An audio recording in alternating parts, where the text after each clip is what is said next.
여러분은 지금까지 신앙생활을 어떻게 해 오셨습니까? 말씀 중심으로, 말씀을 통해서 하나님의 음성을 듣고 그 말씀을 순종하며 사는 식으로 믿음 생활을 해 오셨습니까?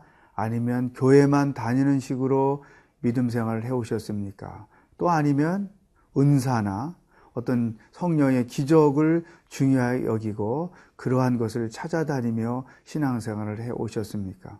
나의 신앙생활의 모습을 말씀을 통해서 점검하는 좋은 시간이 됐으면 좋겠습니다.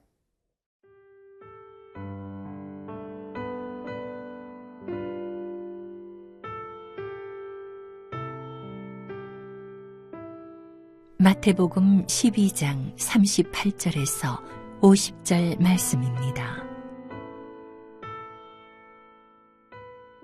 그때에 서기관과 바리새인 중 몇 사람이 말하되 선생님이여 우리에게 표적 보여주시기를 원하나이다.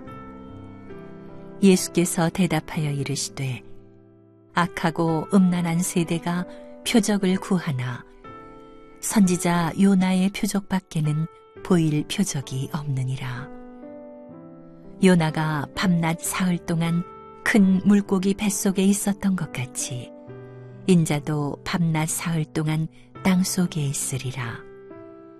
심판 때에 니느웨 사람들이 일어나 이 세대 사람을 정죄하리니 이는 그들이 요나의 전도를 듣고 회개하였음이거니와 요나보다 더 큰 이가 여기 있으며 심판 때에 남방 여왕이 일어나 이 세대 사람을 정죄하리니 이는 그가 솔로몬의 지혜로운 말을 들으려고 땅 끝에서 왔음이거니와 솔로몬보다 더 큰 이가 여기 있느니라.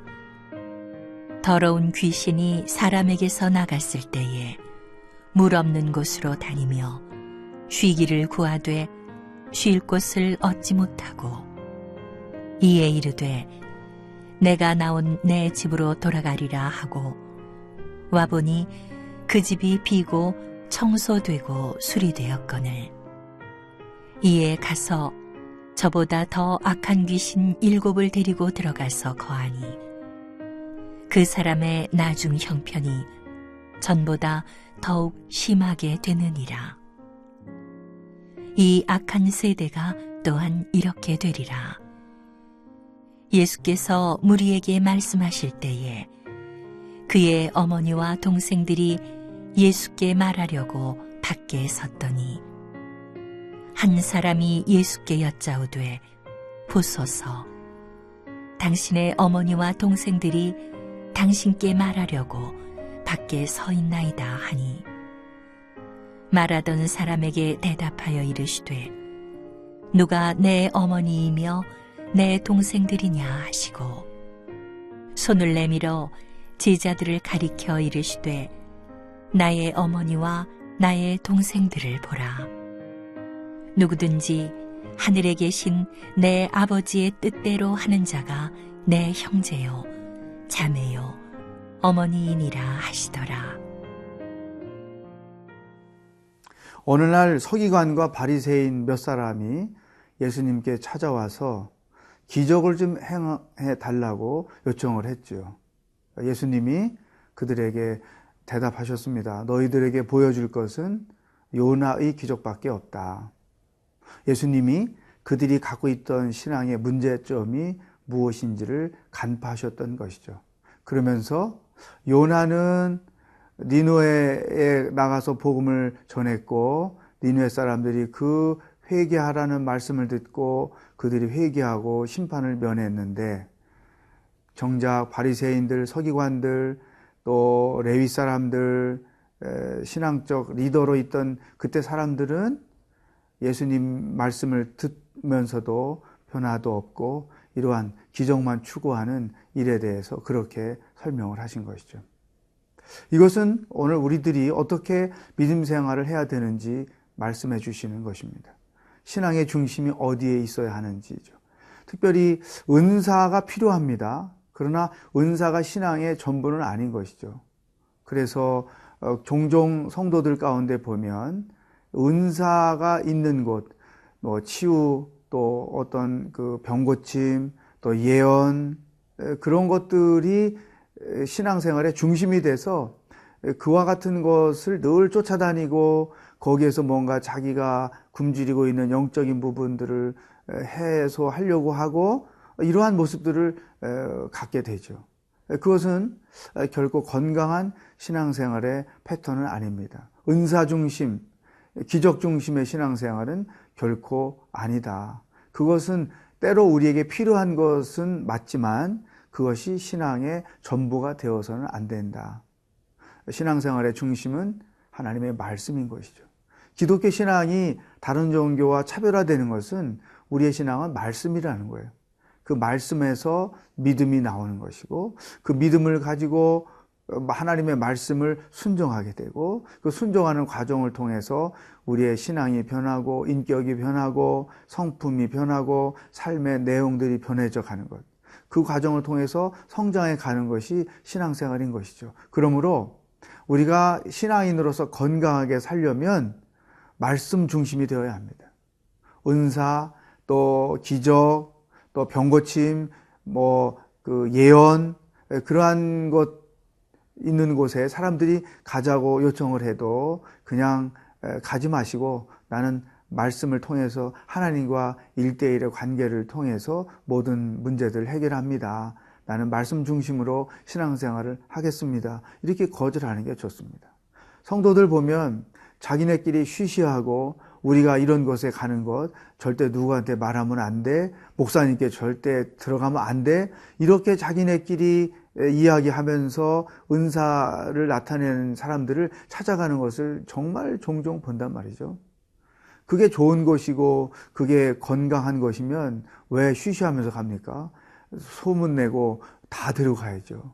근데 분명히 그런 은사 중심은 그냥 일시적이고 또 사람들의 관심만 모을 뿐이지 신앙과 인격과 성품과 삶을 근본적으로 변하게 하는 역할은 못한다는 것입니다. 때로 더 큰 믿음을 갖기 위해서 은사가 필요할 때가 있고 기적이 필요할 때가 있죠. 하나님의 살아계심의 역사를 그러한 기적을 통해서 체험할 때 더 확실한 믿음을 가질 수도 있죠. 그러나 그게 전부가 아니라는 것이죠.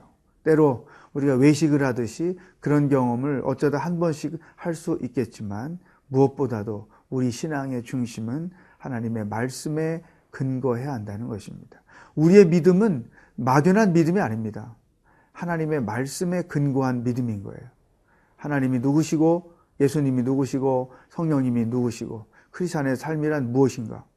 이 중요한 질문의 답을 성경 말씀에서 찾고 그게 곧 믿음의 내용이 되고 그 말씀을 가지고 담대하게 그 말씀을 순종하면서 살아가는 것, 이것이 성경적인 건강한 신앙인들의 삶의 패턴이 되어야 한다.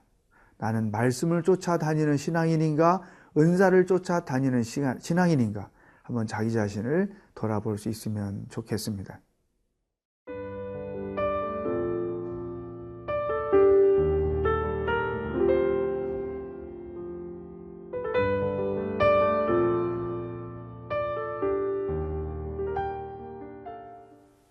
예수님께서 굉장히 의미심장한 비유의 말씀을 본문에서 또 주셨습니다. 귀신 들린 사람이 있었는데 그 귀신이 나갔죠. 그 사람 안이 깨끗하게 청소가 돼서 그 귀신이 돌아다니다가 보니까 비어있는 집인 거죠. 깨끗하지만. 그래서 이번에는 7 귀신을 데리고 들어왔다. 예수님이 이런 말씀이 무엇을 의미하는 걸까요? 이 의미를 찾으려면 우리 마음이 무엇으로 채워져 있는가를 볼 필요가 있습니다. 자, 요즘에 여러분 마음의 중심은 무엇이 자리하고 있습니까? 어떤 생각이 그 중심에 있습니까? 어떤 고민이 그 중심에 있습니까? 분명한 것은 예수님의 이 비유의 말씀에 의하면 우리 마음이 하나님의 말씀으로 채워지지 않을 때, 우리의 마음의 중심이 믿음으로 견고하게 세워지지 않을 때 그 빈틈을 이용해서 사탄은 행동한다는 것입니다. 여러분, 내 마음을 세상 근심, 걱정, 염려, 두려움, 불안으로 채우면 그것은 사탄이 볼 때 깨끗한 집인 거예요. 사탄이 거하기에 아주 좋은 조건인 것이죠. 그러니까 귀신이 자기 혼자 오지 않고 7 귀신을 데리고 와서 거할 수 있다는 거죠. 우리는 귀신이 거하기 좋은 마음의 상태, 귀신이 보기에 빈집과 같은 상태로 있어서는 안 된다는 것이죠. 우리 마음은 성령님이 거하시는 곳, 성령님이 동거하시는 곳, 그러한 곳이 되기 위해서는 우리 마음의 중심이 말씀이 있어야 되고 찬송이 있어야 되고 하나님을 사모하는 열정이 그 마음 가운데 있어야 된다는 것이죠. 그래서 여러분 마음이나 생각을 귀신에게 조금이라도 빼앗기지 않고 오직 성령의 인도하심을 받으면서 하는 그러한 생활이 됐으면 좋겠습니다. 이어서 예수님이 새로운 가족 개념을 우리들에게 소개해 주셨어요. 누구가 내 가족이냐 이렇게 반문을 하시면서 내 아버지 뜻대로 행하는 사람이 내 형제요 자매요 어머니이다. 이것은 인륜을 파괴하는 그러한 몰상식한 표현이 아닌 것입니다. 그리스도 안에서 새로운 가족의 형태를 우리에게 보여주시는 것이죠. 한 교회 안에 있다, 한 그리스도를 믿고 산다라고 하면 민족과 또 국가를 초월해서 우리는 한 형제요 한 자매라고 하는 것입니다. 여러분 교회를 다닐 때 그냥 다니시면 안 되고요. 함께 예배하는 자들, 함께 교회 사역에 동참하는 자들이 다 그리스도 안에서 우리 가족이다, 형제여 자매라고 하는 그 개념을 가지고 교회 생활을 해야 됩니다. 외국에 가서 외국 교회 성도들을 혹은 목회자들과 모임을 하고 또 행사를 같이 진행해 보면 이상하게도 언어가 다르고 인종이 다르고 국가가 다른데도 우리들에게 공통 부모가 있다는 거예요. 하나님을 믿는다는 것, 예수 그리스도를 통해서 구원을 얻었다는 것, 그 한 가지 사실 때문에 우리는 서로 형제요 자매입니다. 가족 개념을 가지고 예배도 드리고 수련회도 하고 또 맡겨주신 그 일들을 감당하면서 함께 어우러져 간다는 것이죠. 이것은 일반 사람들에게는, 일반 사회에서는 경험할 수 없는 굉장한 모습인 것이죠. 이제 앞으로 예배 생활을 할 때에도 또 교회의 어떤 일들을 할 때에도 선교지에 나가서 아웃리치를 할 때에도 국내에서 여러 기관들을 나가서 섬길 때에도 그냥 다니지 마시고 우리는 한 가족입니다. 우리는 한 형제요 자매입니다. 우리는 예수님을 믿고 구원을 얻은 사람들입니다. 이 철저한 가족 개념을 가지고 사람을 보고 또 교인들을 보고 함께 동역하는 사람들을 바라볼 필요가 있습니다. 이 의식을 가지고 일하면 약간의 어려움이 있고 또 서로 의견 불일치가 있다 할지라도 어렵지 않게 풀어갈 수 있다는 것이죠. 왜? 우리는 한 가족이기 때문에. 그리스도의 피를 나눈 가족이기 때문에 우리는 함께 일할 수 있다. 이 가족 개념을 가지고 교회 생활을 해 나갈 수 있기를 주의 이름으로 축복합니다. 기도하겠습니다. 하나님 아버지, 우리 마음이 세상의 염려와 근심과 걱정으로 두려움으로 불안으로 채워져서 사탄이 거주하기 좋은 그러한 장소가 되지 않기를 원합니다. 말씀이 마음의 중심이 되고 믿음이 삶의 중심이 돼서 성령께서 함께 동거하시며 역사하시는 아름다운 마음을 가지고 믿음 생활을 해 나갈 수 있도록 오늘 하루도 인도하여 주시옵소서. 예수님의 이름으로 기도하옵나이다. 아멘.